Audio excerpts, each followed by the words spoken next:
what is a man and what is a woman. You probably saw Harry Styles on the cover of Vogue wearing a dress, and Candace Owens and Ben Shapiro and some other people called it out and said, look, this is making masculinity a laughingstock. This is not good for society. And leftists absolutely freaked out and said, yes, it is good for society, without thinking at all what happens to society when we allow the mass sissification of men. Now, am I personally affected by what Harry Styles wears? Do I want to outlaw him deciding what he wears? No, I am not advocating for that at all. In fact, there have been several photo shoots of men wearing dresses. I think it was 20 to 25 years ago that Brad Pitt was wearing a dress on the cover of some magazine. So going beyond what Harry Styles is wearing on the cover of Vogue, because I don't really care, I do think, obviously, that this disintegration of the natural biological definitions of male and female are going to have a terrible effect,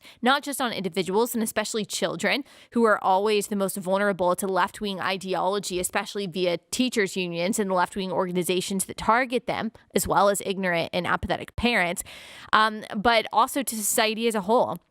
Here's the truth, and we see this reiterated in God's word. We see this reiterated throughout history. This is just the truth, that society needs two things to just survive. I'm not even talking about thriving, just survive. You need women to have babies, and you need men to be strong. You need them to be able to defend and provide. Not all women have to have babies for society to survive. Not all women are going to have babies because God calls a lot of people to be single. God doesn't allow some people to have babies, but in order for societies to just survive, to carry on to the next generation, those two things have to exist. A large number of women have to have babies, or a good number of women have to have a lot of babies, and men have to be able to defend and to provide and to protect not just their families and communities, but our nation as a whole. They have to be able to lead. If we don't have those two things, then we're toast, just factually as a nation. And again, I'm not even talking about thriving as a nation, which I think is the requirement of that is actually having proper roles and a proper view of femininity and masculinity. But women have to have babies. Men have to be strong. They have to protect. And there's some margin there. There's some room for radical feminists to rail against that in a surviving society. There's some room for some sissy men in a surviving society.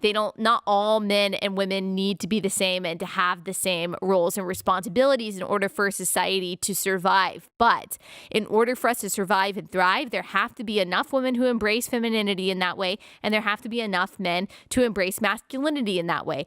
Are we in danger of losing that plurality that is necessary for society to survive? Maybe. I do think that there are powers that be, as we talked about on Friday, through radical sex education and the leftism that seeks to disintegrate all that is good, including the nuclear family, including the gender dichotomy, including the traditional role of male and female.